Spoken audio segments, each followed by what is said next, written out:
Yes, মাননীয় chief whip. মাননীয় speaker, সংসদে 133টি অধ্যাদেশের উপরে আজকে রিপোর্ট পেশ করেছেন আমাদের মাননীয় সদস্য এবং কমিটির সভাপতি জনাব জয়নাল সাহেব। এই আমি যেহেতু আমাদের একটা কম্পালশন আছে, আমাদের একটা নির্দিষ্ট সময়ের মধ্যেই বিলগুলো মানে এই অধ্যাদেশগুলো বিল আকারে নিয়ে এবং পাশ করাতে হবে, সেজন্য আমি আপনার কাছ থেকে মানে সিদ্ধান্ত প্রত্যাশা করছি যে আগামী রোববারেই যেসব বিল আনা সম্ভব মাননীয় সংশ্লিষ্ট মন্ত্রীবর্গ সেসব বিল সংসদে আনয়ন করবেন। এটা আপনি যদি বলেন তাহলে সংশ্লিষ্ট মন্ত্রণালয়ের মাননীয় মন্ত্রীবৃন্দ এই বিল আনয়ন করবেন, কারণ আমাদের 9 তারিখের মধ্যে বিলগুলো পাশ করাতে হবে। জি, মানে আগামী রোববারে যাতে সংশ্লিষ্ট মন্ত্রীবর্গ তাদের বিল আনয়ন করেন সে ব্যাপারে আপনি একটা সিদ্ধান্ত দেবেন। মাননীয় মন্ত্রীবর্গ, এই বিল বিবেচনার জন্য আগামী রবিবার থেকে আমাদের কার্যক্রম শুরু হবে। আপনারা প্রস্তুতি নেন, আমরা চেষ্টা করব যত দ্রুত সম্ভব বিলগুলোকে সংসদে বিবেচনা করে পাশ করার জন্য। আমি একটু সাপ্লিমেন্ট করতে চাচ্ছি মাননীয় চিফ হুইপকে। অ্যাকচুয়ালি রবিবারে সংশ্লিষ্ট সকল মন্ত্রণালয় তাদের যতগুলো আইন আছে তাদের মন্ত্রণালয়ের অধীন সবাই একটা নোটিশ দেবেন। সোমবার থেকে বিলগুলো তারা উপস্থাপন, সবগুলো বিল এখানে উপস্থাপিত হবে।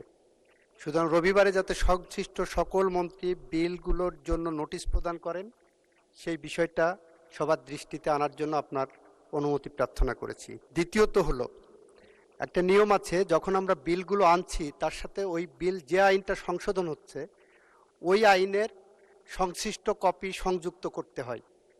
সেই সংশ্লিষ্ট কপিগুলো সংযুক্ত করতে গেলে আমাদের 12 লক্ষ টাকার, শুধু একমাত্র সিপিসির জন্যই লাগতেছে 7 লক্ষ টাকা আমাদের ফটোকপির জন্য খরচ করতে হবে। সেইটা বাঁচানোর জন্য আমরা ওখানে বলেছি যে সংশ্লিষ্ট আইন ওয়েবসাইটে দেওয়া আছে আইন মন্ত্রণালয়ের বাংলাদেশ লতে, সবাই ওয়েবসাইটে ক্লিক করলেই সেটা পেয়ে যাবেন, বাংলাদেশ কোডে ক্লিক করলে পেয়ে যাবেন। এভাবে আমরা 12 লক্ষ টাকা সেভ করতে পারবো। সেই কারণে সবাইকে ওয়েবসাইট অ্যাক্সেস রাখার জন্য অনুরোধ করেছি। আপনাকে ধন্যবাদ মাননীয় স্পিকার।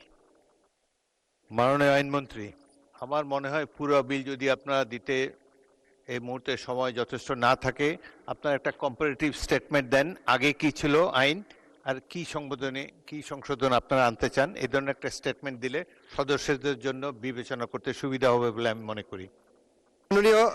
মাননীয় স্পিকার, আমরা পুরা বিল আনছি, কিন্তু বিলের সাথে পূর্ববর্তী আইনের ফটোকপি দিতে গেলে 12 লক্ষ টাকা লাগবে। এখানে পূর্ববর্তী আইনটা আমরা ওয়েবসাইটের থেকে নিতে বলেছি, আর পুরা বিলটা আমরা দেব। আর আমরা কম্পারেটিভ স্টাডি যেভাবে আপনি বলেছেন ওইভাবে আমরা দেব। নোটিশ দেওয়ার প্রস্তাবটা আমি আইনমন্ত্রীকে অনুরোধ করছিলাম যে আপনাকে স্মরণ করিয়ে দেয়। এখানে 133টি অধ্যাদেশের বিষয়ে যতগুলো মন্ত্রণালয় জড়িত আছে তালিকাটা আপনার কাছে নিশ্চয়ই আছে। সব মন্ত্রণালয় লেজিসলেটিভ ড্রাফটিং উইনে এখনো পর্যন্ত বিলগুলো জমা দেয় নাই, আইনমন্ত্রী ভালো জান। এখন আইনটার সাথে অর্ডার অফ দি ডের সাথে নোটিশটাও দিতে হবে যে কে কোন দিন এটা উত্থাপন করতে হবে। মিনিমাম 7 ডেজের কথা বলা আছে, আপনার এখতিয়ার আছে, আপনি কন্ডোন করে দিতে পারেন, 3 দিনও দিতে পারেন, 1 দিনও দিতে পারেন। অবিলম্বে বিবেচনার জন্য গৃহীত হওয়া সেটা একই দিনেও হতে পারে, সেটা আপনি দিতে পারেন। কিন্তু আমার মনে হয় না যে রবিবারে সব মন্ত্রণালয়গুলো নোটিশ সহ বিল উত্থাপন করতে পারবে। তো যে যখনই নোটিশটা দিবে আপনি একটু দয়া করে সময়ের বিবেচনা, যেহেতু আমাদের 9 তারিখের ভিতরে ফয়সলা করতে হবে, সেই জন্য নোটিশ প্রাপ্তির পরে আপনি সময়টা আপনার বিবেচনায় 1 দিন অথবা 2 দিন এভাবে বিবেচনা করলে তখন ভালো হবে।